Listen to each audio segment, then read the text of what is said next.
Okay, good evening and welcome. Excuse the cams for getting that sorted out right now. Apologies for the delay in stream. We are going to be starting shortly once we fix some minor technical issues. I am Prostitute, joined here by Funky Monk, despite my name being spelled slightly differently. There you go. This is Rivals Night on Arena 51. We have Budget Spitfire versus Yoinkers, and here comes my beautiful friend Funky Monk, looking amazing as always. Yes. This is my true form. I am just an entity. I am but a spinning wheel. not a real person. There I am, just slightly out of focus, out of frame. Crotch. Let me just move myself in here. Hold on. Oh, hello. Almost there. Hi. Yes, this is the true form of Funky Monk. I'll step away a little bit there. All right. Got everything. We're all good. I'm all in frame. Awesome. And very nice. Yeah. So Budget Spitfire, Yoinkers, teams we've casted before, teams we enjoy watching. This is about I think this is Masters 2-3 Scrim Funky. Am I correct in saying that? I think you might be. Yeah. Definitely. Awesome. And in that area. Around that area. So yeah, the teams are ready. We just need to get into it, but obviously, as I said, we're just sorting out some tech things. We'll be sending through to the game presently, and then we can get this beautiful Overwatch 2 action to commence. These teams having played each other, I imagine, quite a couple times in the past, and we'll continue to play each other. So looking forward to quite a good game. Yeah, I have yet to see Yoinkers play. I've seen Budget Spitfire play. That was the last cast I did, but I have yet to see this team in action. All right, and judging by their name and their logo, I think they'll be looking to yoink a few map wins. Couldn't help myself. Cheeky. You had to do it. It was there for the taking. You yoinked I yoinked it. Yeah. We will be starting with Lijiang Tower. We'll be seeing what map we do get here. I mean, obviously, this is one of these scrim maps. Wouldn't be surprised if we see Kings Row after this, but in Overwatch 2, this is looking quite a lot different. Obviously, we've still got those three very different maps in terms of Control Center, Gardens, and Night Market. I'm very impressed that I remember those off the bat. I'm not gonna lie. And we'll hopefully be seeing some nice mix up of comps here. Still very Brawl favored in Control Center, but the other two are very much on their own. They've got their own styles. They can play whatever you really want and just make it work. Yeah, I'm a big fan of Lijiang Tower as a map. I think the variety of comps you can play there is really, really something. And I will be even more enthralled when we see them both inevitably play Zarya Brawl. Because yeah, for sure. That's just what's going to happen. I mean, maybe they'll throw in a Junkrat here and there, but it's going to be mostly the Zarya comp we've been seeing for the past week or so. Maybe. They might. I mean, Blizzard did release a new character yesterday, Sebastian. Yes. So, I mean, I'm looking forward to see. Maybe they dabble in a bit of the new character there. Obviously, test out the waters there. I'm joking. For anyone who actually doesn't know, Sebastian was taken out of the game and then put back. He is now back. Phew. We all missed him terribly. I only missed Ganymede. Yeah. I mean, fair enough. But Bastion does have a hat now. So Bastion does have a hat. I mean, I think that adds maybe like 2 or 3 cute points. Oh, I'm gone. Goodbye. Yeah, I'm gonna be solo cast and stuff. Like you can have a good evening. Goodbye. Like, thank you. Brief stint in production. Very nice. Glad to be here. Yeah, you can be like the overarching voice that. Yes. It just keeps me honest. Whenever I miss something, you can shout like Avril and just say, okay. I have ascended into Prostitute's conscience. I am now a narrator. Yes, that is it. The other day, as Prostitute casted the match, he started to notice that Zarya comp was becoming a little more prevalent. Indeed. As Prostitute began casting, he realized that his play-by-play was actually a voice in his head. Anyway, here we go. Budget Spitfire playing Zarya, but not a brawl. Look at that. What? They're not playing the Lucio. Interesting. Maybe you're wanting to get some practice in with Kariko, or maybe this is how they favor their comp. You know, really backing Zipper to get those headshots. Yeah, I mean, Zipper's headshots have been on point. The aim with the Kiriko is just out of this world. But speaking of aim, Cutix is going absolutely nuts on the Genji, picking up 2 kills almost immediately, forcing Budget Spitfire to back away into the spawn. When you have that kind of rush potential with the Lucio and the AoE healing of the Moira, as well as the hack being set up by the Sombra, you can really go in and do some crazy things. You can. Speaking of the summer, we've got Hyper Hydrox running around the backline here, trying to get an opening, forcing out that fade from King Raptor really early there, but Bubble being expended in retaliation. So, you know, a bit of trade of resources there. We'll see Jungin building up a little bit of charge and going very aggressive here onto the backline. Very, very aggressive. Drops Brigitte very down to low HP, and Blutladen finishes it off with a nice little dash. Jungan beaming down GDB. That's going to be a fun name to mix up. Bubble's going out now. The Genji on the side of Yoinkers getting beamed down there. Hyper Hydrox being the one to pick up the kill. And Budget Spitfire manage a very, very quick flip. A very quick flip there, yeah, you're right. Yeah, we'll see Hyper Hydrox obviously scouted out all the information there and fed it straight back to their team. We will see Cutix coming in here with a very early blade, nothing ready to answer it. So pulling that Q there, I'd say that as Jungan grabs, I did not even see that out. Nope, Jungan just grabbed and Zipper picked up 2 there. With the Kiriko aim that I was mentioning earlier, I mean, it's not too difficult to hit headshots on stationary targets, but I mean, when you're talking about Zipper, he hits those. Every single time they hit those, sorry. I'm not acquainted with pronouns, unfortunately. Yeah. We will see a bit of a Sombra dual scouting here, both deciding better of the of the engagement in total. And a heavy back off here from the side of Budget Spitfire. Maybe a little bit too much there, but as Zipper pulls out the Kriko ult here. That's a lot of ults that are coming from Budget Spitfire using both support ults, but Blutbaden doesn't care. He's taken out both the supports of the enemy team, and Yoinkers are forced to go back. But it was a heavy, heavy investment for Budget Spitfire. Cutix getting hacked there right on the mega health pack. Blutbaden finding that melee kill. Yoinkers forced to back away, but Budget Spitfire don't have many ults to work with at this point. They don't. As you said, that was a very expensive fight there. Both the supports dropping their ults immediately, but as I said, I mean, Vibin going down at the hands of Zipper there, that Amy we're talking about, really does delay the fight quite a lot and allows for that EMP to come through from Hyper Hydrox. That was a huge EMP. It caught, I think, all the members of Yoinkers, apart from Vibin, who'd been killed previously, and the follow-up was excellent there from Blutbaden, managing to find 2 with that sneaky little dash. And Yoinkers still on the respawn train, still having to regroup, but they do have 4 ultimates online. They do have 4 ults, and they're probably going to press Q. There's 2 of them immediately. Yep, that Protection Suzu won't help you forever if you're 1 HP and 3 kills now coming out for Yoinkers using that EMP and the Coalescence and the Beat all in the same fight. Another 3 ult investment we have seen in this game. Jungan getting a little staggered out there, not quite as hard as I think Yoinkers might have liked, but it is kind of BM to stagger in scrims. That, and I don't think you want to stagger a Zarya in the current meta. If she's got a high charge, which, I mean, Jungan probably would have been being late into a fight there. You don't want to be trying your luck with anything like that. We will see Jungan coming up to a grab here, so we'll see how they use it straight onto GDB as a solo ult there. Yeah, getting that focus damaged in there is really, really crucial in trying to find an early pick. But it's actually Cutix finding the early picks, finding 2 there, vibing with the headshots onto Juicebox, who I presume was hacked immediately beforehand. GDB does invest the Primal Rage, however. So Yoinkers will be without ults coming into this next fight, but so will Budget Spitfire. Yeah, and Jungan switching over to the DV here, maybe hoping for Hyper Hydrox getting scouted. They're hoping to do some real quick burst damage onto GDB. Who obviously did use their Primal Rage in the previous fight, so not really going to have that. We'll see Cutix and Bloodbaden coming up to their own blades here. We'll see who pulls the trigger first and who manages to get the kills there. They just all dropped really low. Hyper Hydrox does get that initial pick, but Cutix is just going absolutely ham, really forcing out the supports of Budget Spitfire there, having the Zen drop in an effort to try and touch the point, but it was ill-fated and Yoinkers take first point. Yeah, a very back and forth fight there. It looked like Budget Spitfire were in control for the longest time, and then obviously ran out of ults.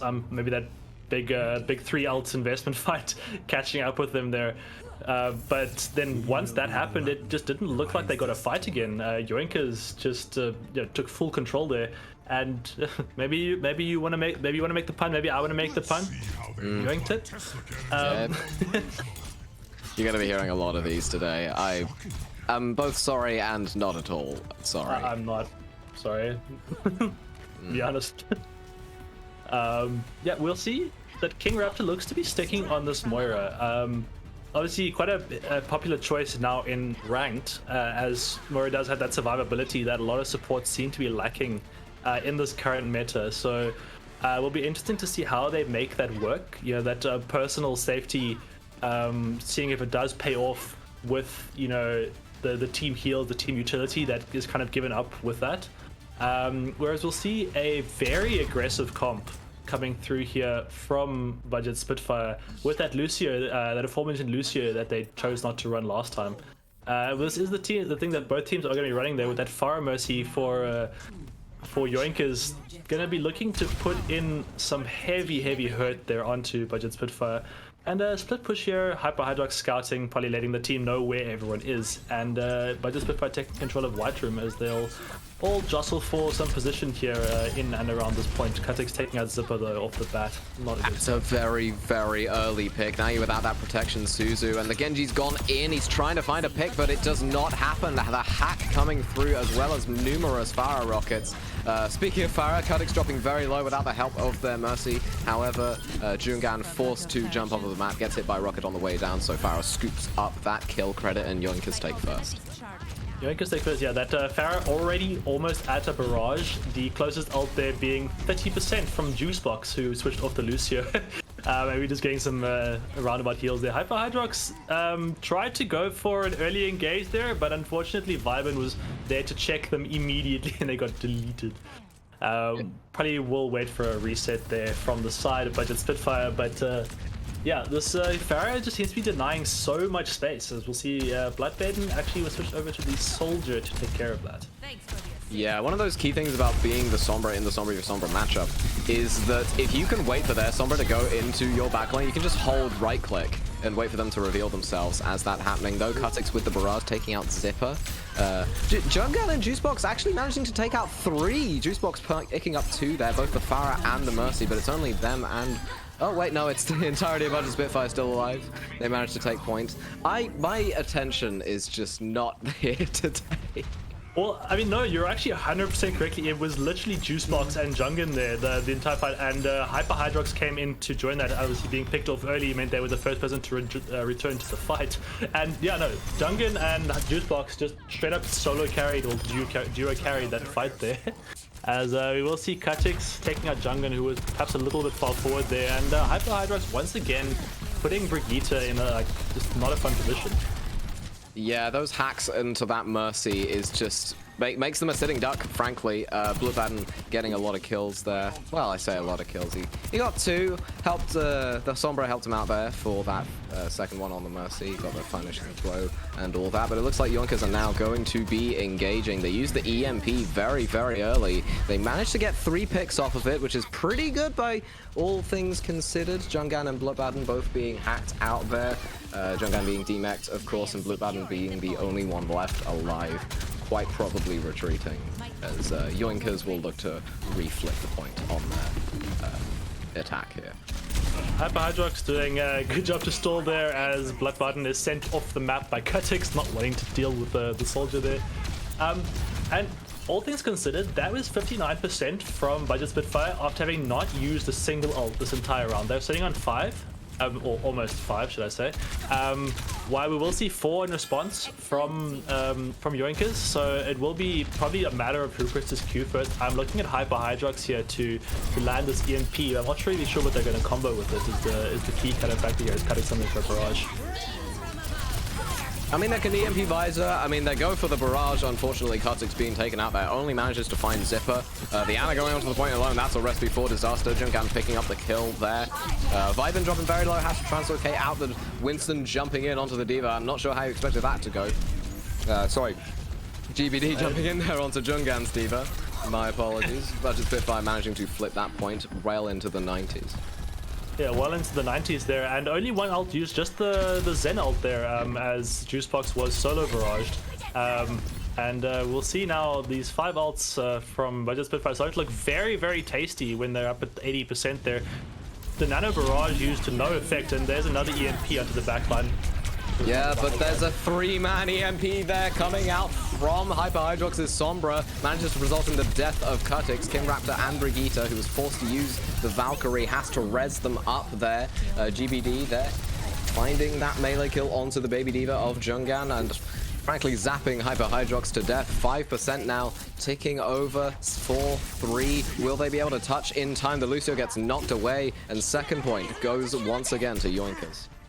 Yeah, Yoinkers there, I feel got a little lucky there. Not in terms of like anything they did, but the fact that Budget Spitfire took too long to ult.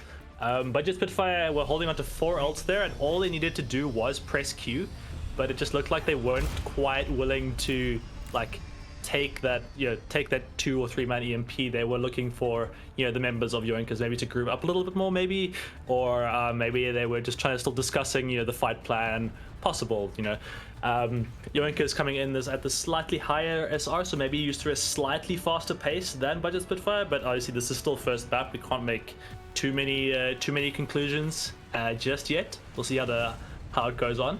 But yeah, looking like Budget Spitfire are very happy to keep running this Zarya comp. We will see the Zarya Sojourn now. And they're vibing, hovering over that new character, Sebastian. What do you think about that? I think that Sebastian could work. Well, now they've swapped over to Sojourn, so that this discussion is now irrelevant. But I think the Sebastian is good in not this scrim. Pretty much good in ranked against a team that has no idea how to counter him. You can just come out of nowhere, you get that barrage of bullets into their bodies. What I will say, however, is that I really like the Rhine pick here from GDB here. I'm very excited to see how this turns out. Yeah, I'm also quite liking it. It does mean that holding space for Yoinkers is going to be a lot easier than for Budget Spitfire, who will have to play a little bit more patiently, building up that charge, and or just choosing to walk past the Zarya. As we'll see Cutix taking out Hyper Hydrox in the very quick succession. Yeah, Cutix has been very nasty with the dashes today. King Raptor finding another kill, vibing once more onto Juicebox. But Cutix managing to pick up a 3k there. Now they can just hold the choke scot-free.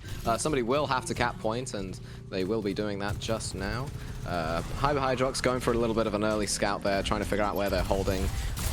The pressure here from Budget Spitfire is pretty good. They're managing to get Yoinkers to push away a little bit. Jungan trying to get a little bit of early charge off of that Reinhardt. Yoinkers are playing the space very, very passively. They're really not trying to give up a lot of ground, but Vibin manages to get that first railgun shot onto Juicebox, but Bloodman with the headshot onto Vibin evens the fight up, and Jungan beams down that low HP King Raptor. That is a very low HP Lucio, and they do manage to die there. Jungan picking up 3 now. 4 kills for the Zarya. Just doing Jungan things, apparently. Doing Jungan things, exactly. Yeah, and that's what I was saying, that you need to be a little bit more patient with the Zarya comp, right? The space is held really well by the Rhine, but once that Zarya is charged up, and if they can get past the Rhine shield, it's just going to be so deadly for the enemy team there. Jungan, I think, charging about 60% ult of that there, and maybe a little bit aggro here, but the Zarya bubble, very... Oh, it's a big slam. There finds 2, finds Jungan, finds Juicebox, Bloodbatten there, not managing to get out there. Cutix getting that headshot, and Yoinkers just recontests the point like mid-sentence. I'm so sorry for interrupting you there, but they really pulled that out of the bag. No, that wasn't you. That was entirely on Yoinkers there. It just looks like Jungan isn't quite sure how to hold space against this run. You're not really able to. I mean, I say that with a mad pin into the backline. They're obviously a little bit less punishing now than it used to be. As a brilliant grab coming through there. That's a lovely grab. Only merely met by the immortality field, but that will get taken out very quickly and force Brigitte to use that sound barrier. Genji going in there with the blade, doesn't manage to find much, but the Reinhardt goes a little bit too aggressive, gets hacked, gets antied, gets taken out there by Hyper Hydrox. Vibin does manage to take out Zipper there though, so they will be out there without their main source of healing. Brigitte again killing Blue Baden there on the Lucio. However, Jungan decides to just do Jungan things. And once again, these fights are very, very fast. They flip the point just before you can finish your sentence. Yeah, that was also a very expensive ult fight from both sides there. I think in total 6 ults were used there, beats from both sides. Vibin used that railgun, and Jungan, who by the way used their ult last fight, already has 60% to another one. And that's a big EMP. Oh my god, that's a 5-person EMP right there. The 1.75 Tekka, the 1.75 timer, sorry, only allowing King Raptor to use that regenerative burst very, very soon afterwards, but you can't use regenerative burst when you slept. That's a very clean fight there for Budget Spitfires. That 5-man EMP really helping win that for them. Tekka, you say. Tell me you're British without telling me you're British. Funky. Yeah, that was a very, very clean fight. They're just in the back of that EMP. It looks like Budget Spitfire's ult usage share is actually phenomenal with regards to their efficiency, but maybe that's what hurt them in the previous days. Jungan looks to be in such a world of hurt here with that. Whoa, GDB, sorry. Oh. Managed to get that crit shatter onto Jungan, but Blue Baden has had enough of it, actually. Takes out both the supports with the overclocked headshots there. But Yoinkers are without healing now. That Sojourn is 1 HP, and Blue Baden finds that railgun shot onto them. The Reinhardt falls very, very low. Manages to get a fire strike kill onto Blue Baden before they die, but unfortunately they are taken out once again. Budget Spitfire now 99%. The overtime ticker is begun. They're really trying to keep this one going as long as they possibly can, just to try and stop Yoinkers from recontesting this point, hopefully to stop them from flipping it with ults. Utix is now coming back with that blade. He pulls it, goes for a juice box. First of all, he knows that that beat is there, manages to find 2. The Lucio now back there from Brigitte, falls very, very low almost immediately. That overtime ticker is still going strong. I almost can't speak. Budget Spitfire managing to claw back control center from a 2-0 deficit. Yeah, they definitely didn't want you to speak there towards the end of that. I think Blood Button actually opened that up with a collat headshot onto the supports there from Yoinkers. So a massive play there from the Sojourn. Yeah. And yeah, that was, and then after that it was basically just cleanup duty as Blood Button took out the 3 there. A really good first showing there from both sides, shall I say. Got stuck between teams and sides there. Ended up with seams like you have on your clothing. I would say we're in for a pretty good scrim if that's anything to go on there, Funky. Yeah, I mean, maybe we'll even see a preemptive reverse sweep there from Yoinkers, because they have that clutch factor, don't they? They have it. Oh, my voice just shattered into a million pieces when I was saying that. I just thought you were really excited. You know, I was going to give you full credit there. Exactly. There you go. Yeah. So it's all you need, right? It's just the passion and enthusiasm that you have for these two teams. That, yeah, Budget Spitfire. I said Yoinkers when I meant Budget Spitfire. They stack clutch factor. They are able to pull off reverse sweeps, given the right amount of motivation and the right deficit. They really can come back from these. Yeah, no, they can for sure. And yeah, I mean, I think maybe the teams in that little bit of wait time before they started playing, you're obviously talking about their strats and everything, and both looking extremely clean when they took the fight into their own hands. On the fights, I don't think we had a single fight there that was kind of like, you know, maybe one way or the other. All of them were like Budget Spitfire, Yoinkers, Budget, like all of them were extremely clean. So it looks like the fight planning from both sides is like looking very good. We're obviously yet to see how they do on other maps, but as a start with Yoinkers 1-0, that is still very much anyone's scrim. Obviously, we're still going to play up to 4 or 5 maps depending on how quickly we switch between them. But things are looking fun. Yeah, things are definitely going to be very heated for this scrim night, so don't go anywhere. Keep yourselves glued to your chairs. Don't use actual glue. That's not good for you. Topical. Okay, you're going to ruin your clothes. I mean, that assumes you're wearing them. Please don't ruin your clothes with glue. It's just keep yourselves in your seats. We're going to be in the next map very shortly. We will be in the next map. It'll come up as soon as the teams decide on which map they want to play. It's looking like Circuit Royale, but that could just be what they want to show us. Maybe they're playing mind games. Yeah, maybe it's Circuit Royale. They'll quickly switch over at the last second. Yes. Yeah, there's I mean, Circuit Royale. Let's pretend it is Circuit Royale. Just for the sake of it. Are we expecting Budget Spitfire to keep the Zarya if it's Circuit, or do you think they'll actually switch it up here? Well, in Overwatch League, which is a whole different level, but in Overwatch League, I have seen people just lock Zarya for Circuit Royale, even despite the fact that Sigma has just been the sort of mainstay pick since, you know, the first open beta for this map, due to its sort of really pokey, long-range nature. It's just a sign of how broken Zarya is at the moment, that you can just go, "Hi, I'm Zarya. I'm gonna hold W and press left shift, and there's nothing you can do about it." True. I believe you're talking about Hanbin, who does happen to be probably one of the best Zarya players that there are, especially at the moment. Just the best. Just the best. I mean, fair enough. Yeah. Like the real reason that Fuel have not done did not do so well, so let's say for a little bit at the start there, was because Zarya wasn't meta. Who knows? Now Zarya is very much meta, and yeah, that's that's all we can really say. We will see if Jungin does decide to play the Zarya. They do seem to be more of an off-tank player, with the picks there being, I mean, Zarya, D.Va. But having said that, as of right now, I would argue that in general, off-tanks are a lot stronger than main tanks in this current patch. Yeah, I mean, we see Jungin going over to the Winston for this, which is a very intriguing pick. I'm quite surprised that they wouldn't be playing, you know, the D.Va if they're going to be playing any kind of dive tank. But, you know, it's, I guess, easier to pressure out.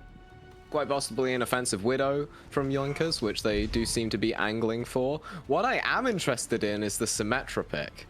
I for one, am excited to see what they do with the Symmetra, if it's bait or if it isn't. We've got King Raptor on the Ana and Brigitte on the Moira. This is a very unorthodox comp, and I have the distinct feeling that I'm going to enjoy watching it. Oh, no, Sim. Never mind. Yeah, I was going to say that this is the defender's spawn. I mean, the attacker's spawn, should I say. So, this is not necessarily representative of what will be being played. I'd imagine, of all things that will be kept, King Raptor probably going to stay on the Kiriko, but Vibin will definitely stay on the Widow, if only to get maybe a shot off on the first year. But as you mentioned earlier, that very pokey style of Circuit Royale really does lend itself to Widow, and a good Widow can just hold so many sightlines here on this map in particular. Yeah, I mean, that balcony right there that you're seeing is such a good place to hold as Widow, because you just deny the enemy team just peeking bridge entirely. Yeah. It's such a strong, it's just a strong position to hold, and because of that little, you know, that little staircase, you can kind of head glitch and keep your head up, but keep the rest of yourself hidden, so you present a smaller target. It's a very, very, it's just a really interesting kind of position to hold, and it's a very interesting map. We are now seeing Jungin swap over to the Sigma. They've decided to go for the mirror, although Jungin does not know it yet. Zipper has gone back to spawn to swap over to the Baptiste. So Budget Spitfire going now for a sort of double sniper, I'd say, but they're more double mid to long range hit scan. Double mid to long range hit scan. I think that's definitely something that'll catch on, Funky. Doesn't quite roll off the tongue. Oh yeah, I disagree. I think that rolls off the tongue perfectly. It's a nice, 7 syllables or so. Yeah. Double flex scan. Double flex scan. We'll take that. We'll do that. Yeah. Sojourn is double flex scan anyway, but you know, there's semantics really. Sojourn is somewhere in between a hit scan and a flex DPS, I guess. Fitting a lot, kind of like the same role, not in the same comp or anything as Tracer in that sense, where, you know, both the hit scan and the flex are kind of required to have some level of knowledge. Vibin, are you going to be cheeky and go over the roof here? I think Vibin's going to be a little bit cheeky here, but it looks like nope, they're gonna go around. They're gonna take the boring angle with all of its preferred sight lines, you know. Both the Sigmas trying to jostle for the high ground there with the various shields. The rock being used there onto Jungan. That's an absolutely huge rock there from GDB because, I mean, Jungan missed theirs. They don't have it anymore, and they've got a lot of space on that high ground, and we are now paused. They have a lot of space on the high ground, and now a lot of time to think about their mistakes. Having missed that rock there, as you pointed out. Yeah, it's looking. I mean, we're just in poke phase now, so we're kind of waiting for one team or the other to. What? Sorry, you didn't see that on the stream. No, I didn't. My audio here. Yeah, so both teams jostling positions. We're kind of just waiting for a pick there, but the map has actually reset itself because Overwatch 2 is a small indie game. It actually glitched over to Busan for half a second, and then then we're now yes, which is great. I don't know if we're gonna stick with it, but or if the teams are gonna decide to go back to Circuit Royale. Knowing what each other's gonna run now, will that change anything? I imagine not. But you know, maybe they'll adapt. Maybe they're like, oh, okay, cool, they're running the Widow. Maybe we'll run a counter Widow as well. Or they're just going to rely on Jungan's shield to block off the sightlines that that Vibin would like to be using. So, yeah, I think it's just kind of a really weird move to adapt to their team comp in a scrim. Yeah, you know, like even when you in that sort of scenario, it's kind of dodgy to do that. You know, when you've had time to play and then it's like, oh, okay, they're running this comp, we're clearly not as good at it, so let's just run the counter comp. That's somewhat acceptable because you're practicing counter swapping and whatever, but just like metagaming it is just kind of rude, I think. Yeah, I mean, yeah. Let me get my words in order here. I think counter swapping once you've seen the enemy's comp, not in terms of a map reset, seeing the enemy's comp in terms of like playing and going, okay, cool, I can see I'm going to run into a bit of trouble with this character as what I'm playing, let me make a switch here. Or I can see like this, my Ana's getting dove by like 6 people, maybe I can recommend something else, you know? Recommend either the flex support or the main support switch, like something along those lines while you're in game. It does look like both teams are going to respect the fact that they chose their comps and are going to stick to it. And we'll see if anything changes here, if Vibin does decide to go for that cheeky over the roof. Having said that, if they mess up their grapple slightly, they're in the enemy team, so maybe not the best call. Maybe not. It looks like Codex is going to be going for it instead, trying to find a Hanzo lineup there. Unfortunately, doesn't manage to. And Jungan missed the rock, but apparently now they hit those. And Jungan manages to take out GBD almost immediately. Hyper Hydrox with the aid of the Mercy damage boost, also managing to take out Bleak Ether early in that fight. But Spitfire in a much better position than they were in, simply because, I mean, Jungan hit the rock. Blizdiff. On the side of Budget Spitfire there, and also Rockdiff. Yeah, you're right. As I said, Jungan had a bit of time to think about what they'd done there, their mistakes. Went and had a quick VOD with the coach, and is now able to hit the rocks. We will see GDB heading back to spawn here as Bloodbane takes off Vibin's head. It'll be interesting to see if they're going for a switch here off the Sigma, and indeed they are. Onto the Winston, so a dive comp looking to come out here from Yoinkers. Monkey. That's all I have to say about that. They can get a really easy dive there onto perhaps the Baptiste, because they are pretty much the only one on Budget Spitfire who's squishy enough to dive and doesn't really have much of an escape outside of Exo Boots. The Mercy can Guardian Angel, and you know, the hit scans both have, you know, shifts away, and Juicebox can peel for them, so it's really not too much. That being said, they will be engaging now, dropping very, very low, and look what happened! They died. Unfortunate for them. Yoinkers now have to back away. Yeah, Kite's getting the pick up to Hyper Hydrox, but immediately raised there by Juicebox. Yeah, you don't need to kite away if you can actually just kill the monkey. I think was the call there. Don't back up, just shoot. We'll see Jungan pressured out here, and there goes the Sigma suck. And they solo flux there onto Vibin, not even getting the kill. There may be a bit of a panic ult there from Jungan, as we'll see Vibin taking off with his head there. Yeah, maybe a little bit, but Zipper did die very, very early in that fight, and as I say that, Blue Bat manages to find Vibin with that Disruptor field. Both supports there very, very low. That Kiriko protection Suzu came in very, very clutch. Hyper Hydrox now with the Bob onto the cart. They're trying to force the Winston out from the back line. They do manage to knock Bob off of the map, but I think that's really the wrong target that you want to be focusing when you're in Primal Rage. And using this budget, Spitfire can now just walk forward and kill everyone, much to King Raptor's Kitsune's dismay. Yeah, I think that might have been a bit of a okay, no, they're switching over to the Moira. That was just a might as well press Q moment.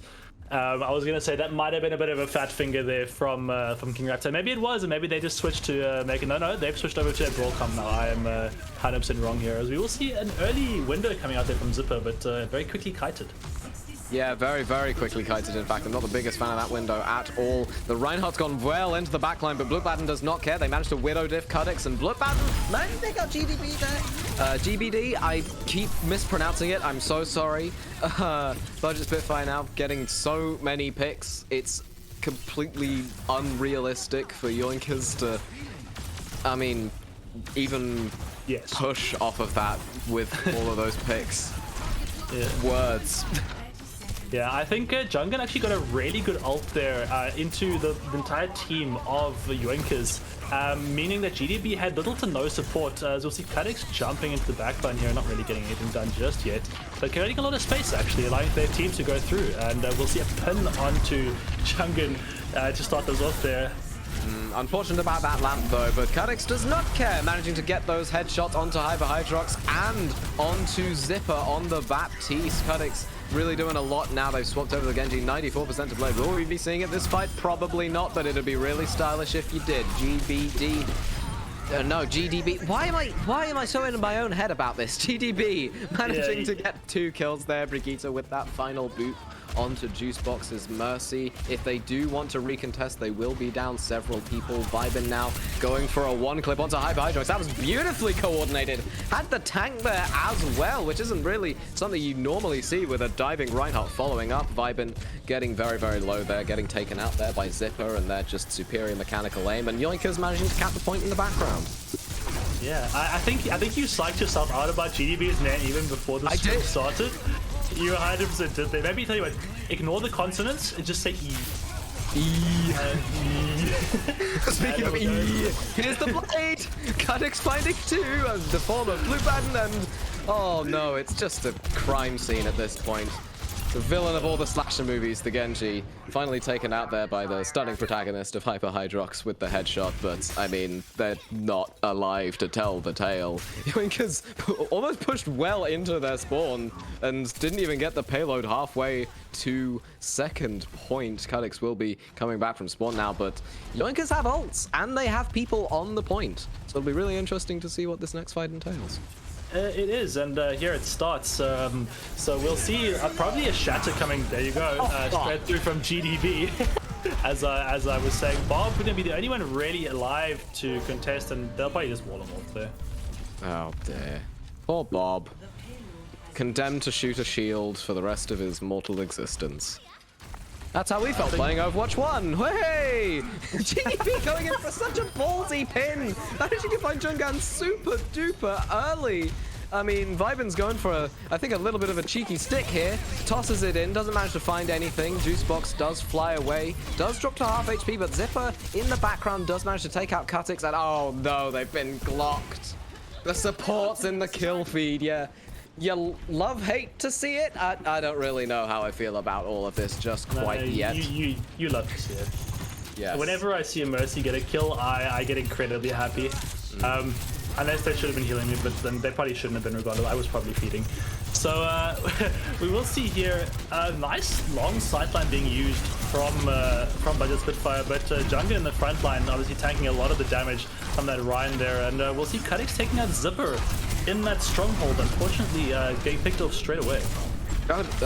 Zipper has been deadly with these shurikens, and Jungan unfortunately can't quite hold that corner all by themselves. They do get pinned and taken out there by GDB. But on the plus side, Juicebox did manage to get a res off. They used Valk a little bit earlier. Cuttix with the blade now goes in, tries to find some people. King Raptor with the coalescence as well, finding Hyper Hydrox. All of the ultimates now being used for Yoinkers because they know if they win this fight, they win the point, and they do. Yeah, as you were saying there earlier, well, you said metagaming, but I took it to mean comfort picks. And speaking comfort picks, Kutix is just to cut above the rest at this point with that Genji, and Yoinkers actually just controlled the space there super well, never really allowing Budget Spitfire a regroup after they lost that first point. I'm gonna imagine the GDP doesn't stay on this Roadhog. For reasons that I'll keep to myself and allow you to guess. Trash. But we'll see here. Sorry, did you hear something? I don't know. Must have been the wind. I think so too. Yes, no. Yeah, as I was saying there, Budget Spitfire lost that first strong hold on the high ground and never really allowed themselves a full regroup. Basically until that last point there, at which point Yoinkers had all the ults they needed, all the space they needed, and Jungin was kind of left to fend for themselves there, trading blows with a Reinhardt, who had both supports at their back. So. Yeah, it didn't really look so good for Budget Spitfire's second part of the defense there, but their first point looked really strong, and if they can channel that energy into this attack, I'm hoping for good things.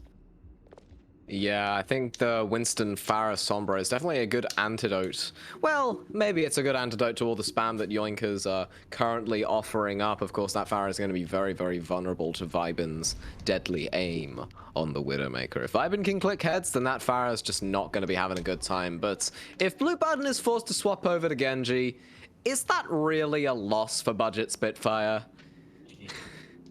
Personally, is that really a bad thing? Wouldn't complain. No. Personally. But I mean, you happened to cast a match I was playing in where this Pharah was used in a very creative way.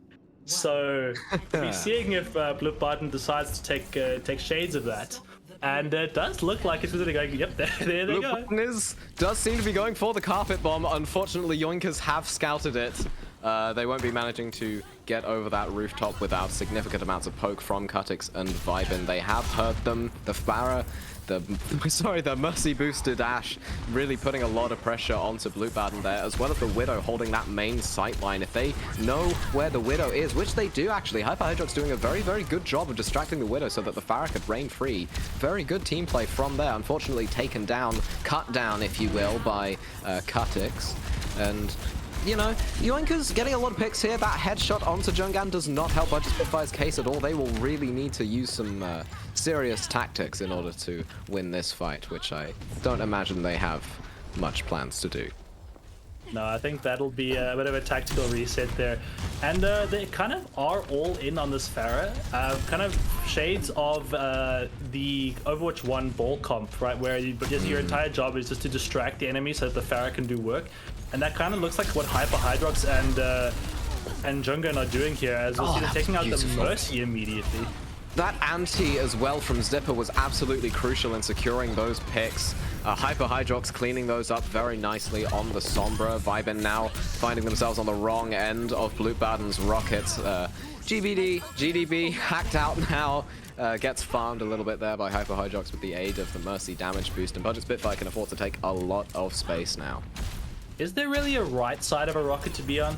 I mean, either way, I kind of want to be around away from you, yes. Fair enough, I'll take that. There is definitely a wrong side of Baptiste's gun to be on, and Jungan seems to have found it. That's the wrong side of everything to be on. The wrong side of a bullet from Vibin and the wrong side of Blue Baden's barrage. King Brigitte does manage to minimize some of the damage by rezzing up King Raptor just then. And Yoinkers do have a lot of space now to work with. They have managed to dislodge Budget Spitfire off their card. I was gonna say, Blue Button doesn't switch off this Pharah. I'm gonna question that slightly, as the sightlines here are. Oh, bye Zipper. Enjoy your trip back to spawn. We will see the dive still coming through there, surprisingly, and the ult being committed there from Jungan, as Hyper Hydrox does take out Vibin, and maybe that was just a bit of a dry play to get some ults out. I mean, maybe, but they did use a lot there just to get one kill on Vibin, who was swiftly rezzed up. King Raptor once again with the headshots onto Hyper Hydrox's Sombra. Juicebox once again with the glove. How were you there? Managing to take out Vibin. The Ninja Mercy, apparently. Blutbaden now going in. Brigitte finds themselves on the wrong end of shurikens, and it is yet another pause. Are we going to Korea again? I don't know. We'll see. But what I do want to know there is, where was Juicebox and how were they there? Wait, did Juicebox stay behind the entire time since Blipbottom's barrage? That has to be it, right? There's no ways the Mercy just like flew through the entire team to Glock Vibin. That has to be what happened. Like that Mercy stayed crouched in that stairwell underneath that high ground point with the little cutout point, as we'll see Blipbottom taking out, well, Cutting's time for personal reasons, but basically would have done the same thing. Yep. King Raptor there using the window a little bit in vain. Vibin just does not miss those. Taking out Blutbaden very, very quickly there. Let's see if Vibin can manage to find anything there. They do not. They have to back away for fear of getting dove on. Budget Spitfire now taking first point. They do not have quite the time bank that Yoinkers had, and Yoinkers have decided to play the horse, the battle cattle, if you will. Battle Cattle indeed. Orisa looking a lot more like Battle Cattle now, considering they can actually just go into the front line and not stand around. But yeah, we'll see GDB maybe looking to counter the Monkey, and honestly I would describe it as a pretty good counter to Monkey, because you can deny the dive with the Javelin and also the Genji dive, I suppose, because I think it cancels deflect, right? If I'm correct. It gets deflected. Does it get deflected? Okay. It does get deflected. Same thing. Yeah. But yeah, we'll see somewhere in the backline here is causing Vibin some issues, but yeah, basically just hacking it and being annoying. Yep, but, there we go. Yeah. As I was saying, the deflect comes out there. The 4-person EMP from Hyper Hydrox managing to follow up there. The follow-up from Jungan, though, very, very, very nice. GDB managing to take out Hyper Hydrox, the only person to survive this whole ordeal. Hyper Hydrox being rezzed up there. And Budget Spitfire will manage to take this second point very, very quickly. Very quickly indeed, and yeah, this is kind of what Orisa is right now. It's just a survivable, like, absolute animal. Just doesn't die if you use those cooldowns correctly. We'll see an early blade coming in here from Blipbottom, space denied there and blown up there by the entire team from Yoinkers. That thing does too much damage for the fact that it locks onto people, and I will take this to my grave. Alright, Budget Spitfire now having to back off now that they have lost Blutbaden's Genji. Jungan really trying to make something work, gets slept out, gets nano boosted. The Orisa Terror Surge coming in, not finding anything. Jungan Tesla cannoning Vibin, who then swiftly gets rezzed up by the mercy of Brigitte. GDB falling very, very low, 87 HP, has to back around a corner. They have not seen to notice, though. The High Noon there coming out doesn't manage to find anyone, does get a lot of members, relatively low HP. The Cassidy stick bringing Blutbaden actually very, very low HP. They have to duck away. Hyper Hydrox the first to be taken out in this fight. Kutik, sorry, managing to take them out very, very quickly. Vibin with the kill onto Blutbaden, really swinging this in the favor of Yoinkers, but they have lost a lot of payload progression. They've lost a lot of space to that car. They have indeed, and yeah, I kind of agree with you about that, Cassidy. I think that you're a hit scan player, am I right? I am a flex DPS. I am on the other end of these grenades. Okay, so that would make sense. I was gonna say, if you're a hit scan player complaining about this, I take that as double. Unfortunately, you're not, so you know. Just make it do 90. 90 seems reasonable. Yeah. What doesn't do 90 is a headshot from Hanzo as Blutbottom goes down twice, by the way. Both times by well now we see why Hanzo won that duel, but the back cap from Hyper Hydrox, they haven't noticed, they don't know. Oh, it's happening, they've missed all of the shots, and Hyper Hydrox gets the back cap and the map win for Budget Spitfire on time alone. Oh, that's why you don't spawn camp on payload against a Sombra, Sunny Jim, my lad, my boy. No, there's no ways they did that. Okay. There you go. Do it again if they have to. They'll do it again. Budget Spitfire take the map there from Yoinkers. You know, on the back of an incredibly skillful and heads up play there from Hyper Hydrox. All credit to them. They're Rookie of the Year MVP candidate. Probably just from that alone. A proper who?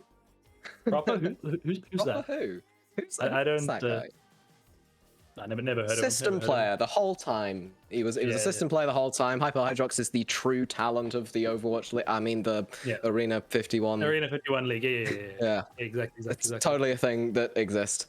Yeah, exactly. We had to announce it, so please stop spoiling here. We'll. Yep. But yeah, that was actually a very interesting map there. We saw a lot of tank picks. We saw the Zarya, Sigma, Monkey, Ryan, and the Orisa. So we got a total of 5. Well, we seen the Zarya this screen. We did. No. They did switch to the Zarya there. You just weren't able to really pay attention to it because for the entire time that they were on Zarya, Hyperhydrox was backcapping. And this is not even me being like funny. That is a genuine fact. Brilliant. Yeah. Tell you what, Funky, if I were to tell you the next map is Hybrid, tell me what map we're going to. Oh, it's obviously going to be Numbani, right? I mean, everybody loves Numbani, right? And GDB was playing Orisa earlier. That's Orisa's home. Right? Yeah, it's Orisa's hometown, of course. What else would they play? It's not as if there's a map that's based in my home country with architecturally inaccurate clock. You're telling me that is the worst part of Kings Row. You're telling me that there isn't actually a city like hundreds of yards below the actual city. Is that what you're telling me? I mean, there's like the Tube. If you're really stretching it, there are some people who live down there, probably. But yeah. I mean, fair enough. You're not wrong. I don't live there, so you know. Fair enough. Yeah, let's head over to Kings Row as we'll see both teams kind of sorting themselves out here. We'll see what they decide to play here. Obviously, Brawl being very much prevalent, but it will be interesting to see if they do both go for this honorable Ryan v Ryan with the BAP. I mean, basically on mirror comps here. It'll just be interesting to see if Kutix mirrors the Mei, or if they're gonna go for maybe the Cassidy with that small ability that they have. Yes, that very, very not broken E ability. I do think that Yoinkers are at a disadvantage by not playing the Mei, though. They don't have that instant isolation that the wall provides. Well, and that one. Yeah, that one. And that's why you play the Mei on the defense. Magic there picking up 2 kills with that Reinhardt. The swings coming out there. A tank substitution, I think, from Budget Spitfire, purely for Kings Row. Obviously, I don't have too much faith in Jungan's Reinhardt, and I've never seen Jungan's Reinhardt, but if Magix is anything to be seen, then we know that Magix is better. Kutix has swapped over to Widowmaker now. They do manage to create space just by kind of existing up there, and by the fact that there's no real counter to that Widowmaker, they can just sort of hide out there, but they still, again, lose out on that Mei damage, and there it is, the wall coming through again. GDB just getting balked over by walls. Now Magic has a shatter. I'm not sure they're quite ballsy enough to use it immediately after having won the fight by taking out the main tank. Blue Baton managing to take out 2 there. But once again, the lack of Mei is really showing for the side of Yoinkers. Yeah, Mei definitely showing there. As we'll see, Kutix also getting not diffed. We'll say just taken out there by the Mei. Choosing to switch over to that Genji that they are renowned for. And I just noticed now in chat, Yoinkers OW specifically requested that Magic play, and here they are in the backline with a nice shadow there onto the Sojourn. That was a big slam, but unfortunately that Immortality Field did manage to save the life there, and it will be a team kill for the side of Yoinkers, not having used any ultimates whatsoever. It took them a while, but they finally got around to winning a team fight, and this should be good for Yoinkers, I think. They've managed to take a lot of space quite early on. The Ryan v Ryan happening. The shatter coming out. GDB, you alright there? even without the Mei wall there, GDB was so alone. Like there was just nothing that was going to happen with that shadow. That was entirely meant for Magic, and it was personal. It was. That was incredibly personal there from GDB. Obviously having a somewhat good relationship there with Magic. As we'll see a pin coming in here from Magic, and once again that wall just paying so many dividends. As we'll see, this fight now obviously gonna have to wait, considering GDB died off the bat, and there's Brigitte for another bit of time off the bank there. Budget Spitfire currently sitting basically on 5 ults compared to the 3, so you're not on too much of a deficit that you have from Yoinkers. And it will be interesting to see if this top left rotation from them is kind of all that they need. Maybe Vibing gonna look for a high noon off the back, top, question mark, wherever, bottom, sometime. Maybe, yeah. I mean, if they drop, they just get immediately blizzarded, but the high noon does come out, the shield in the face, does manage to take out Magic on the Reinhardt, however, and that's a very, very big pick for the side of Budget Spitfire, but actually they don't care, as they use 3 ults there. They use the Blizzard as well as the Beat and the Window there. Hyper Hydrox managing to get 3 there with the aid of the Window and that oh-so-OP Cassidy stick. It's not really OP so much that it's just like annoying to fight, but like just lower its damage, please, please. I'll send a personal letter. Just by the way, all this time, Yoinkers actually hadn't moved the payload at all. Like at all. They hadn't touched it. They just decided like it wasn't worth it. But we will see here the return high noon coming through from the Spitfire. And although you mentioned there, Spitfire used 3 ults, so did Yoinkers, and pretty big ults, I would argue there. But this beat should be hopefully enough to get them through to the front line.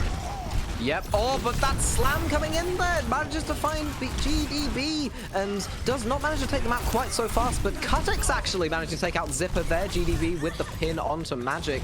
Unfortunately, that wall from Blutbaden right at the start of the fight got completely negated by the fact that the cart just destroys it immediately. What was that tech? I just saw GDB pin and then somehow was going back. I don't know what happened there. But I think that fight there kind of came down to Hyper Hydrox not wanting to use their noon. Maybe they discussed beforehand that they were just using the shatter and decided that they didn't really want to use it. So it meant that you know, they wouldn't really go for kills, but maybe just a bit of zoning there for Yoinkers, not meaning that their tank was not so pressured. Here it does come through though, and the shatter is blocked. The shatter is blocked, the pin comes out, does get stunned out of it, quite unfortunately for the side of Yoinkers. DDB unfortunately taken out there very, very early. Hyper Hydrox picking up 2 there, making it 3 kills for the side of Yoinkers. That's a brutal Mei wall. You do not have to do that to people, but they do anyway. And it's like a free stagger for Vibin and King Raptor. More time off the bank for the side of Yoinkers. They only have a little over a minute to go. Yeah, and it actually leads quite nicely into what I was going to say there, that the main difference, well, the only real difference, okay, not the only, the main difference between these two comps, aside from the Mei, is that Ana versus the Bab. And so it means that Magic does have to play quite carefully with their shields. They don't get slept and or anti when they're trying to set up for things there. And it does mean that Cutix now has a nano behind their blade, which comes out pretty much immediately, and there goes Hyper Hydrox. There goes Hyper Hydrox, there goes Juicebox right before they can get that beat off. Poor phrasing. Cutix managing to find that Immortality Field as well, which is a good pick for their side. Blutbaden not making their voice unheard, managing to pick off Brigitte from an off angle, having to use that Cryo Freeze there. Does stagger them a little bit. That's a lot of damage there from the Cassidy stick. Nudge, nudge, wink, wink.